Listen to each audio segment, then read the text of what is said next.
বয়স যতই হোক, বয়স ছাড়াও কিন্তু অনেক অনেক মানুষ চিনে গেছি আজকে আমি। তা যাই হোক, যারা বিপদের সময় পাশে থাকে তারাই তো আসল প্রকৃত বন্ধু, আমি তো মনে করি। তোমরা কি মনে করো অবশ্যই কমেন্ট করে জানিও। তা হ্যালো এভরিওয়ান, আমি রুবি। চলে এলাম সকাল সকাল কাজের ভিডিও নিয়ে। তোমরা কাজের ভিডিও দেখতে অনেক ভালোবাসো বা অনেক ভালোবাসা দাও, তার জন্যই আমি কাজের ভিডিওটা করি। আর সেটার থেকে বড় কথা, আমি কিন্তু কাজ করতে করতে ভিডিও করি, কারণ এছাড়া আমার এক্সট্রা কোনো টাইম হয় না কাজের ভিডিও ছাড়া অন্য কোনো ভিডিও দেওয়ার মতন। কারণ যেহেতু তোমরা তো সবাই জানো, বাড়িতে একটা কাজ হলে সে ছোট হোক বড় হোক যাই হোক, তোমরা হয়তো বলবে এই তো কাজ করো, তাতে আবার এ কী? তা দেখো, একটা সংসারে তো অনেক কাজ থাকে, আর তারপরে এই একটা এক্সট্রা কাজ। তারপরে আমার একটা মেয়ে আছে, তার পড়াশোনার ব্যাপার আছে, তাকে দিয়ে আসা নিয়ে আসার একটা ব্যাপার থাকে। তা সেই সব করে সব কিছু করে না ঠিকমতো ভিডিও করার বা সবাইকে লাইক কমেন্ট করার কিন্তু সময় পাচ্ছি না।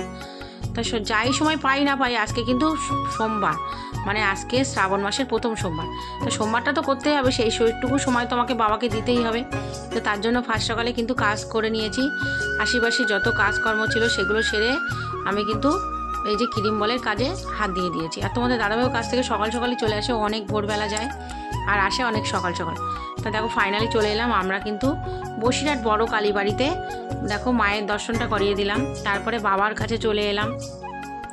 তোমরা কারা কারা বসিরহাট থেকে আমার ভিডিওটা দেখছো অবশ্যই কমেন্ট করো।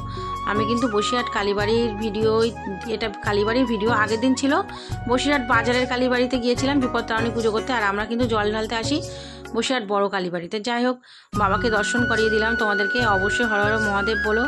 আর আমি আর আমার মেয়ে গিয়েছি এখানে জল ঢালতে, আর খুব একটা ভিড় ছিল না, সকাল থেকে অনেকে কম বেশি জল ঢালছে, তো মোটামুটি একটা ভিড় আছে, খুব লাইন টাইন নেই।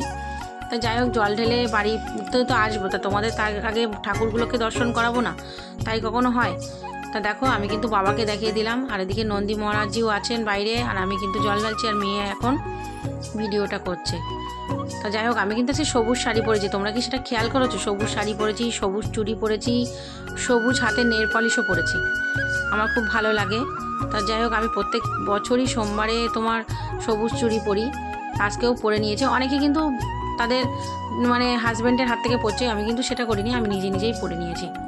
তো যাই হোক, তারপরে দেখা হয়ে গেল আমার আত্মীয় স্বজন, মানে আমার আত্মীয় স্বজন বলতে আমার পিসির মেয়েদের সাথে দেখা হয়ে গেল।